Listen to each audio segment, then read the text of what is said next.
Hi everyone, welcome to our homeschool table. My name is Jerilyn. Today I'm going to be sharing all about our Sonlight History Bible Literature Level F program. This covers the Eastern Hemisphere and it is geared towards 6th through 8th grade. And I am currently using this with my 6th grade daughter, and we've been using Sonlight since 1st grade when we started Level B. So today I'm sharing all about weeks 1 through 9 and how everything's going, what we're liking, what we aren't really liking, and everything in between. So like I said, my name is Jerilyn and my kids are 11, 4, and 2. This is our 7th year homeschooling, and here on my channel I share all about homeschool related content. So I hope that you will click that subscribe button down below and give this video a thumbs up. Today's emoji is going to be a map or globe of some kind, so go ahead and leave that down below in the comments if you don't have anything else to say. But I would love to know how your homeschool year is going, especially with regard to history, Bible, and geography. So let's go ahead and just jump right in, and I'm going to share with you a little bit about how I organize the materials in the program, and then really talk about the books. So as you saw here, this is my binder of all of my instructor's notes, reader's notes, read-alouds. And if you aren't familiar with the Sonlight program yet, there are 3 main parts. There's Bible, and then history, geography, and then read-alouds and readers, which covers your literature. So there are lots of books, and this level does not disappoint. It has a ton of books. And I have heard from so many of you that level F is one of your favorites, and you are definitely not wrong about that. This is a really, really great level, and we are learning a lot, especially me. Now, one of the ways that I stay organized is I have a homeschool mom binder, and I have a video that I will link for you if you're interested in more about that. But in here, I have a tab for my Sonlight things. And one of the things that I started doing this year was making these little copies of the instructor's guide. I am kind of weird, and I do not like to write on my original copy of my instructor's guides. So by making a copy of it, I don't feel bad about scribbling on it and writing and checking and all of those things. So I made a little packet of weeks 1 through 9. And then I go ahead and highlight things and cross things off, and it works really well for me. So first I'm going to go ahead and talk a little bit about the Bible materials. And the first thing in this level is that there is a student reading. And so my daughter has a passage that she reads every day. And this year they are going through Psalms. And then after they're done in Psalms, there are some other books that they're doing as well. But it's a psalm a day for the first 150 days because there are 150 psalms. I think actually it might go a little bit farther than that because of Psalm 119 that's super long. So the first thing that my daughter does each morning is to read the Bible passage from her Bible. This is mine, but she has one that's very similar. We use the ESV version here at our house. And then later on, when we come together for our first mini morning time, which is during our morning snack, that is when I do the parent reading, because there is a parent and student reading as well. And we started out in the book of John, and then we've been working on some other smaller books of the Bible since then. But another resource that we use 2 times a week is the Radical Book for Kids. And this is just a great book that talks about a lot of different just things that you might want to know about the Bible. So explaining how to understand the Bible, the different types of books of the Bible, the names of God, and just other really great little tidbits. And this has brought up a lot of really good conversations for my daughter and I. So I do really like the Radical Book for Kids. Another thing that we do as part of our Bible time is my daughter does memorization. So I just keep a little tab wherever she's at for her memorization. Sometimes it's a longer passage, maybe 14 verses or something. I think the longest one we've done this year is 16 verses, but it's really cool to see her be able to start to memorize the passage, and she just works on it 2 verses at a time. and eventually she learns most of that verse. Now, I don't spend maybe as much time on memorization as some people might. My daughter is involved in our local Awana program, and she's in the last year of TNT, and she does a lot of verse memorization for that program. So basically what I do is I just have her read through that passage each day that we do our morning time, which is usually Tuesday through Friday. Okay, so now let's go ahead and talk about the history section. And there are several different resources. The first one, this is the main spine book, and this is Journey to the Eastern Hemisphere. And I'm going to show you a little bit about the chapter on China, and it was a lot longer than the next couple that we have read. So we've done China, North Korea, South Korea, and Japan. But the thing that I like about this book is that it goes through each of the sections for each of the different countries that you are going to study. So you're always going to talk about the people and then the land and climate and things like that. Eventually you get to economy and government and what it would be like to live there. So I really like this book, and I have learned a lot because of it. But I am really glad that this year there's also a notebook that goes along with this.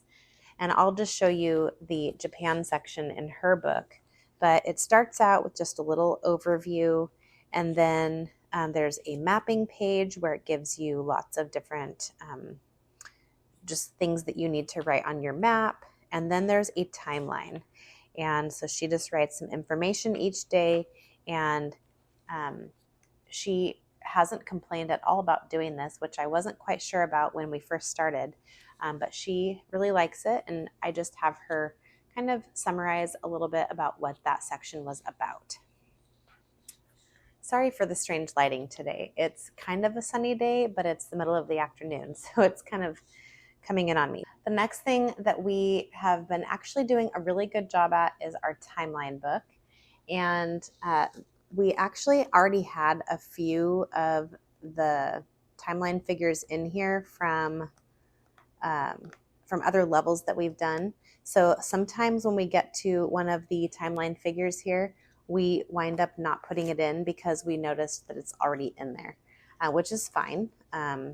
Obviously, if you have done lots of levels, you're going to have overlapping events. But this is going really well. I went ahead and pre-cut all of my timeline pieces ahead of time, and I just have them in an envelope. And so then when we, and then I labeled on the back of the little sticker cards what lesson they go with or what week. And so then we just put that week's in, and I have them all in order. And so that's a really good organizational system for me so that I don't forget to do it, and I don't have to worry about cutting out the sticker right on the spot when we are trying to do that assignment. Some of the other books that we are using for the history and geography section, one of them is Praying Through the 100 Gateway Cities of the 1040 Window, and this just has a little page for each of the different cities that are in here, and it just gives you a little brief description of that city and the city's significance and history, and then it gives you some prayer points so that you can pray for that city while you are going along. It's usually scheduled like 1 to 3 times per week, so you just kind of do one every couple of days. Okay, if I just stand up, apparently the lighting is a little bit better. Okay, so the next book in the history section that we read was Hudson Taylor, God's Adventurer. And this is a good kind of short book about the life of Hudson Taylor and how he went to China. So that was a really good one. This was instead of Eastern Hemisphere that week. We just worked on this book for the history reading. So that was really good. And then the last week, unit, week 9, we read Sadako and the Thousand Paper Cranes. And this is a really small book. We read it in 2 days, but it was a really good story, a true story based on a little girl from Japan who lived through the bombing. So this was kind of sad. In fact, the last little chapter, which is only like 2 pages long, I wound up having to have my daughter read, because sometimes when it's getting to really sad parts, I can't quite read through that without a lot of tears. And so I went ahead and read it myself, and then I handed it to my daughter and said, I would like you to read the last chapter. And that went just fine. So that is everything from the history section. Now let's talk about the read-alouds. So like I said earlier, this in Sonlight, there are 2 parts to the literature. There are read-alouds, which the parent reads to everybody, theoretically. I just have one that I'm reading it to. And then there are the readers that my daughter reads on her own. And starting at level D, the readers go along with whatever the history is. So she sometimes likes these books and sometimes doesn't. Let's go ahead and talk about the read-alouds. Now, first of all, there is a poem book. Every Sonlight level comes with a poem book, and this is All the Small Poems and 14 More by Valerie Worth. And so we just read a couple per week, and it's actually scheduled over the course of a few days. I believe 3 per week. I usually just read them all on the first day of the week. And what I do is I show the picture to my little guy, who's 4.5, and he guesses what that poem's going to be about. And so they're just usually kind of fun little poems, sometimes funny, sometimes just, about grass. But we all like reading these, and we just do it once per week. As far as the other 3 read-alouds go, we have done 3 so far. The first one was Where the Mountain Meets the Moon, and we really, really liked this book. I highly recommend reading Where the Mountain Meets the Moon. It's by Grace Lynn, Lin, and it was just a really sweet book. It kind of jumps around a little bit between adjacent storylines, but it's a really good book. And the other 2 are The Master Puppeteer by Catherine Patterson and Young Fu of the Upper Yangtze by Elizabeth Foreman Lewis. And these 2 I wasn't really a huge fan of. And not because there was anything wrong with the story. What I found with this book, Young Fu, is that it was a fine book to read, but to read it aloud was very challenging just in the way that it's written. Sometimes a paragraph that would take up like 2/3 of a page would be all one sentence. And it's kind of hard for me to read that type of writing. So this one wasn't my favorite. I've talked to my daughter about maybe finishing this book up next summer or something, and we might do that. The other one was The Master Puppeteer. And this was an interesting book. We got about halfway through it, and then honestly, I just kind of stopped reading it, and my daughter never even asked me about it. It just was not that interesting about a boy who is going to work at as a puppeteer, or trying to become a puppeteer, and his dad is actually one of the people that makes the puppets. So anyway, these 2 weren't so great. This one we really loved. So the last section here for literature are the readers, and these are the 8 readers that we have done so far. So we have Liloon, Lad of Courage. My daughter liked this one pretty well, and she thought that it was interesting. Mission to Cafe by Madeline Poland. This one I actually had her skip, and the reason why is because these are just short little 1-page tales, and it's not really the type of book that she is into. Not that we shouldn't ever read books that we're not really into, but we needed to speed up a little bit at this point. What was that, like the 3rd week or something? And so I just had her skip that one. But she did really like this book, The Year of the Dog, another book by Grace Lynn, who was the author of Young Fu, just for reference. Then we had The Kite Fighters by Linda Sue Park. She liked that one. This one had to do with a kite flying contest and 2 brothers, and she thought that this one was really good. Then we had The Big Wave by Pearl Buck, and Born in the Year of Courage by Emily Crawford. And then this one, we are actually going to read together, The Cat Who Went to Heaven. And I had been reading through the instructor's notes and saw that they recommended that you could have your child do this as a reader, but you might consider reading it aloud with them. And it's only scheduled for like 3 or 4 days. So I am actually reading this book, and then she's going to read it, and we're going to be able to talk about it a little bit better than if I didn't pre-read it. So it talks about Buddhism and some philosophy kind of stuff that I want to be able to have a conversation with her about. So that's why we're both reading that one. So these are all the books that we read in weeks 1 through 9, and now we are heading into weeks 10 through 18, and so I will be sharing at the end of those 9 weeks how things are going. So that will be kind of towards the end of January or early February, so you can be looking for that video then. We are really enjoying the Eastern Hemisphere level.